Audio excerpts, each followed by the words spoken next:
Welcome, and thanks for tuning in. I'm Lynn Berger, host of Lynn Berger Interviews Remarkable People.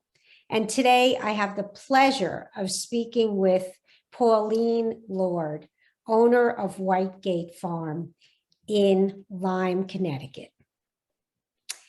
Pauline, thank you so much for being here. My pleasure. Okay, we're going to get into it. You have a fascinating career and a fascinating farm. So take me back to your earlier career and tell us a little bit about you and what you did prior to owning Whitegate Farm. Well, it was hardly a career, but when I was a child, my greatest pleasure was growing things. And I early on noted that a really successful crop was dandelions. So behind our house in New Haven, I created a dandelion garden, which was extremely successful. And then later on, whenever I was renting a place with a little yard, I would grow vegetables. So that's how I got interested in growing stuff. Then my my first one was as a marriage and family therapist, although my specialty was individuals. And I particularly initially really got interested in death and dying and had a lot of clients who were dying or grieving. And I think that's especially because I lost a baby sister when I was 4. My parents had a baby that was ill and died under odd circumstances, in which we'd actually left her in New York so we could move to London, and she died there. So I think I had a lot of issues to resolve around dying. And then I sort of was done with that. So then I moved on to work. My best job was at Santa Clara University, where I developed a specialty in eating disorders, which I found fascinating. Next, I had a baby, and so I was staying home. So then I became the head of a conservation group in the Bay Area called Committee for Green Foothills. And I do remember being in the thick of a really challenging campaign to save a big piece of land and thinking, you know, if we lose this battle, I know 100 acres on the East Coast that I think I really can save. And that's when I had the idea of moving to Connecticut to this farm. Okay. Do you want to tell us about the history of the farm? Well, the farm was purchased by my mother in 1974. Before that, it had belonged to Bill Mosley, M-O-S-L-E, who ran it as a dairy farm, grew a lot of hay. There was quite an interesting owner at one point. Let's see if I can remember her name. She was a silent screen star that nobody's ever heard of. Her last name was Ferguson. Elsie Ferguson. We have a very old photograph of her in her mink coat standing next to her Cadillac in front of the house. But the house itself was built in 1765 approximately, and was used as a pest house. There was an outbreak of smallpox in this part of Connecticut. Wow. And so it was used to house people who were ill with smallpox. And then it was in your family for how long? Since 1974. It had been sitting on the market for 3 years. It was during a recession, and my mother came, having sold her house on Fisher's Island, came to see it and knew that this was the place because the land was so beautiful. And then she just kind of used it as a weekend summer place.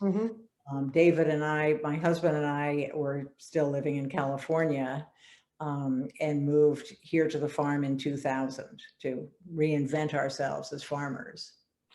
Yes, I want to get into this reinventing yourself. So how was that transition for you? Well, it was great. We didn't know the first thing about farming, so the details were a little bit challenging, but it was a totally fun, wonderful thing to do. And we just started out from scratch, really. Tried to hire people who knew more than we did, which was pretty easy since we knew nothing. And, you know, bit by bit, just one foot in front of the other. And kept coming up with new ideas of things to do. We did have a weird detour in owning alpacas, which proved to be a really bad idea. So we tried things out without always fully researching them, I'll say that. But now we have quite a few things going on today, not just the organic crop production, but also we have this Saturday thing we call Farm Fest with live music and hot pizzas. And we have an inn. My mother died 8 years ago. We turned her house into an inn, which is now fully booked through the summer. We have a couple of other habitations that we rent out. So I'm an innkeeper as well as a lot of other things. And there's so many more things you have, and we'll get into that, but where do you like to, how do you like to spend your day? What are your favorite things to do on the farm? Oh gosh, well, I always have to give my lambs their minerals. I have 9 lambs every year, and this bunch is extremely friendly because they were all bottle fed. So they come running up to me as soon as they see me. I sort of scratch their little cheeks and give them their minerals. So that's an important part of every day. And I mean, I think I like just about everything that I do. I enjoy the communication with guests. I mean, I'm sort of the first person people email. I do the website and I do my e-blast. And today I was walking around in the fields looking at all the crops and seeing how things were going. So I like it all. I think the vegetables are beautiful, so I love photographing them. I'm glad I don't do so much field work anymore. I do very little. We've got a great crew, which is a great luxury, not to have to do the backbreaking work. Well, it's quite a beautiful farm. So how many people work on the farm?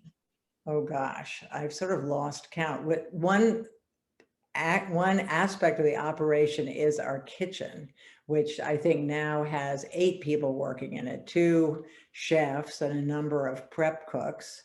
Because we do a lot of prepared foods that we sell online, and also private dinners and public dinners. So that's a big bunch of the crew. The field crew is 6 people. And then we have a father and son, my stepson and his son, who are taking care of all the machinery. Right now, they're trying to figure out how to cover the blackberry field because the birds are eating the blackberries. So, and they're in charge of poultry. So they sort of headed up the slaughtering of chickens last Thursday. It's very diverse. It sounds Never like, dull.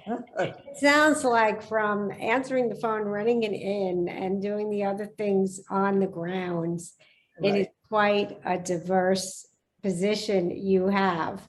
Yet when I had the pleasure of meeting you, I've been at the farm, I've been at a couple of the dinners that have been real treats. The food is fabulous. You attract wonderful people. The conversation is wonderful. But one of the things that I'd love to spend a few minutes talking about is this. You speak about meaningful work and making a career transition. Could you talk a little bit more about that? Yeah. Many years ago, when I was living in California, I went to a workshop in San Francisco that was headed up by a Burmese Buddhist nun named Ina Surkar. And the name of the workshop was How to Be Happy. Sort of okay, who doesn't want to be happy? She said, okay, everybody wants to be happy, but it's not clear how to become happy. She said, you can't just go towards happiness in a pure sort of way. The key to it is to have a meaningful life. And the way to find meaning is to first identify your greatest evil. So what is the thing that most bothers you, that most upsets you, angers you, depresses you, whatever? And once you've identified that, then figure out a path to take that is in opposition to that, some way to address that particular evil. And for me, I mean, I've seen that my greatest evil has sort of changed over the years. I mean, first, because of the death of my baby sister, I think that was kind of the greatest evil, that I felt we'd abandoned her and she died. So it was important for me to be with people when they were dying, basically. And then that was resolved. So then I would say this farming life addresses a number of evils. I mean, one is climate change, extremely concerned about, but another is sort of alienation, people's isolation. I mean, I get great pleasure in having our farm stand and knowing our customers and knowing their names and being able to, really recognize them and provide a community for people where they have that experience. Another is illness. I mean, how many people are sickened by the standard food that they eat? So to produce organic or delicious, nutritious organic food is extremely meaningful. It makes me really happy, all these things. So what drew you to that class? How'd you get to that class in the first place? Oh, the Rena Surkar class? Yeah. Oh, okay. I've been meditating with her off and on Oh, okay. over the years. Somebody recommended her and she was sensational. So that's how I knew about her. Yeah. It was the Bay Area. You did all these things all the time. Self actualization. Well, it seemed to have had a tremendous impact and effect upon you. Yeah. Yeah. I found it very helpful. I mean, it's just nice to have a path, way to figure that out, how to be happy. Oh, yeah. I mean, if you could bottle that up, a lot of people, yeah. But you do it in such a natural way with people, with the land, with everything else. So nice. Right. So let's talk a little bit about the events. I know you've had wonderful events. You should give our viewers a little taste of, literally and figuratively, if they go. What kind of events do you do? Well, for years we did this event called Dinners at the Farm that was actually done by the owner of River Tavern in Chester, the restaurant. His name is Jonathan Rapp. And those were massive things out in our hayfield under big tents. He cooked everything in his cook tent and on his truck that he outfitted with a smoker and, all kinds of cooking things. So that's sort of how we started. Now we do our own dinners, headed up by our fantastic chef, Tommy Grooney. So the public dinners are one thing, but then we also do classes. So the class you most recently took was the Forage and Feast class, in which we roamed around the farm, especially the edges of the fields, and identified edible plants that were also good for us, and then ate a dinner made of many of those plants. So that's a fun thing. As I mentioned, that we slaughtered chickens last Thursday. Not for everyone. No. That's something that we do that we thought would be interesting. Right. Do an awful lot of critter tours. Time for after we get baby chicks or baby turkeys. We feed the lambs and hold the chicks and do all this stuff. So, and let me think of other things. Cooking classes we have. We had a whole lot of sourdough baking classes in the spring that got booked up instantly. So those are some of the things. We're doing a flower arranging class next week, which is really fun, and people get to cut their own flowers and then make these fantastic arrangements. So that's sort of a variety of what we do. A variety for sure. And I have to say that meal was so good. Yeah, it was really good. Ate things I never ate before. And the individuals that cooked and they live on the premises, is that correct? Yes, our head chef, Tommy Grooney, Tami, lives on the place with her 2 children. And we are incredibly lucky to have her. She grew up in San Francisco in a restaurant family and worked front of the house, back of the house, eventually had her own restaurant. And she has a fantastic background and is the most wonderful person. And she runs the kitchen, so I don't have to think even for a second about what all is going on in there, which is great. Yeah, no, it was a memorable meal, I will say. So we have housing for her, and then we have housing for Kevin, who is the inn manager and also does our bread baking and pizzas out of the wood-fired oven. So and then we also have housing for our Mexican family that comes every year, who we could not possibly function without. So they are fantastic. A big family you have there, Yeah, we do. right? Yeah, it's nice. It's really nice. And Tommy has 2 children and Kevin has 1, and then we have our granddaughter here. So we've got a little crew of fun kids. Well, they get to run around and have fun, right? Yeah, exactly. Moved to California to go to college. I just totally got into healthy eating. And it was really just starting up then. I mean, this was the end of the 60s. And I remember the first health food store that was near Stanford. And I went in there, I just thought it was the most marvelous thing I ever could have imagined. And it just stuck with me. I think, you know, if you live in California, you're bound to be into that to some degree.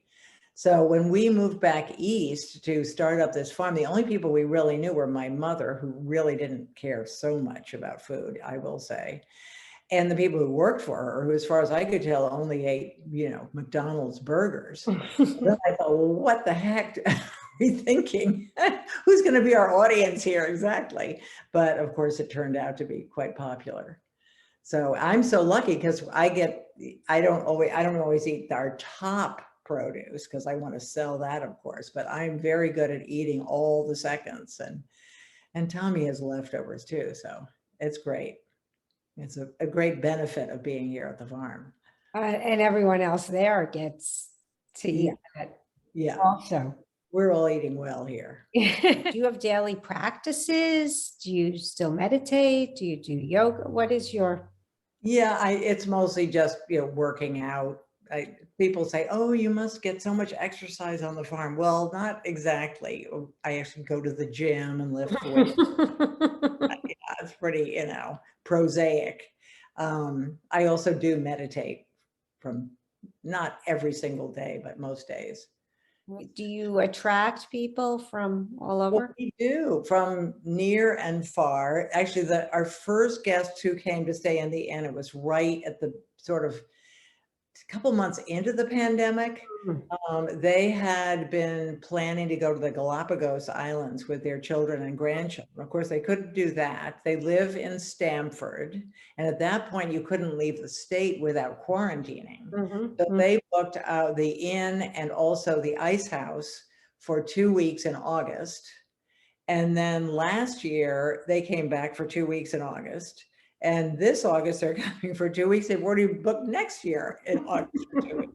So they haven't come very far at all, but they seem to love this place, which is great. Yeah. And then we do have people who come from California, or the great thing is they can meet up with their kids and grandchildren who may be living all over the country, or even sometimes in another country, and have plenty of space, and everybody can kind of do their own thing, and they can have a dinner cooked by Tommy, and it's great.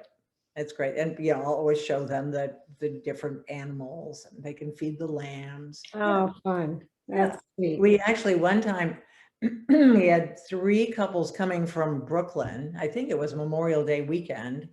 And it just so happened that the day they were arriving, we were planning to move the chickens, the laying hens, out of the main barn and into their summer barn, which was right next to it at that point.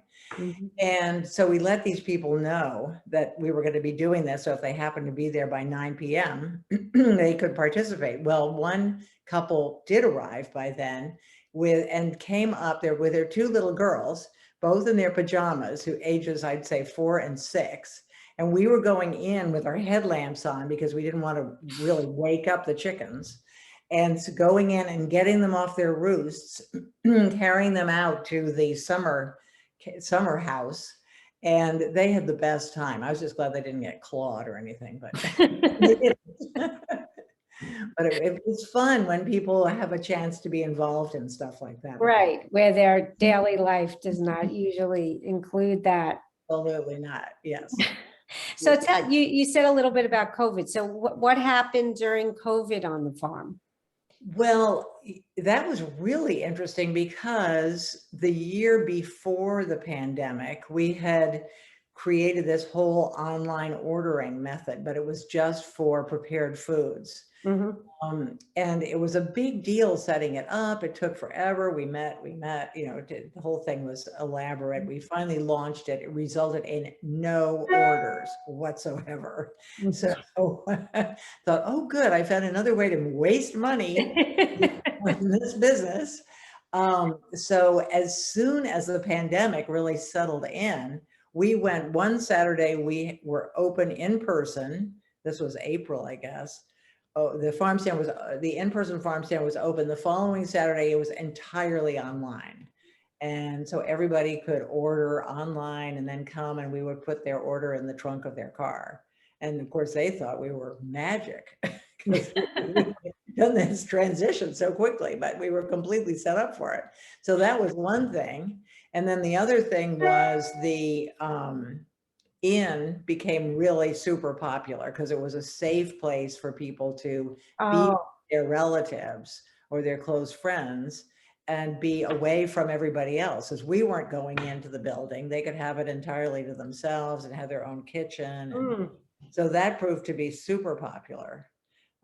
So it really, I know there was tremendous suffering for many businesses during the pandemic, but we were not one of them. It was actually, well, yeah, I mean, you saw another way to do business and, yeah. the silver lining is you had no choice and you had to push it and people needed it. Right, But right. And that online store gave you the opportunity to dream up various things I thought we could be selling. Like there's a really good cheese maker in Colchester. And I knew that he was suffering because all of his restaurants had shut down. right. So I started offering Cato Corner cheese. And then I knew this, a place in Salem that was selling Epicurean meat. So I started offering their meats. And then and then I realized my perennials were too crowded. So I decided, well, why don't I start selling them? Separate them. And, just, it was the spaghetti on the walls kind of thing. And some things, all those things proved to be pretty popular, it turned out. And it was fun. That's interesting. Yeah, I mean, you learn different things. So now the online is very profitable and Well, the online store is still going on, even yeah. though we also have the in-person farm stand happening. People really like it and they know exactly what they can get. And then we know exactly how many chicken pot pies to make or how, because they're already purchased. So it's very efficient. Yeah, it makes life easy for a lot of people, right? Yes, exactly right. Yeah. So do you have future plans on the farm? Do you see some changes that you'd like besides what happened during COVID? I just completed a plan because for the first time ever, our head farmer is not actually living on the farm. So that freed up an apartment. So I've just transformed that apartment into a new VRBO rental. Oh, So that's been extremely fun. No, I think the plans right now are to just keep the whole operation moving and deal with the multitude of problems that arise every day. Like we just moved our chickens to a new pasture, our laying hens. So the hawks are assaulting them. We've already lost 3 chickens. So working on that, preventing the birds from eating our blackberries. It's our whole new crop that I'm excited about, but not if the birds are eating them. So those sorts of things. and you have other issues that come up also. Constantly. Issues. Yeah. It's it's fun in its own way. Challenging. Yes, yes. Well, it seems like you go from, details to the end to Right. nature's issues, right? All the time. Yep. Yep. So, but it's pretty fun. And now these days we're doing Farm Fest on Saturdays. So that's really popular. And we have delicious pizzas coming out of the fired oven, live music, a raw bar. Mm. Yeah. It's pretty great. Yeah, Saturday is our big day because Saturday morning, the farm stand is open, and Saturday afternoon, we have this farm fest thing. Or upcoming events that you'd like to share with people? Well, we do have our public dinners. We've got a Mediterranean dinner coming up July 24th. And then in August on the 20th, I think, it's a Sunday, whatever that is, we have a Mexican dinner. And those are super fun. And, you know, this darn COVID is still lingering around. So people want to be, you know, they can be at a table with their own pod and separate from everybody else and have a wonderful dinner outside. So those are the big things that are coming up, I'd say. Sounds fantastic. It has so many things going for it. Exactly.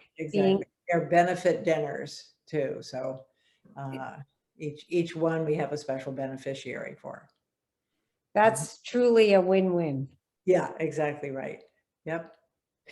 Well, thank you so much for being here. I have to share with the listeners and viewers that, you know, my husband and I did have the opportunity to visit the farm a couple of times.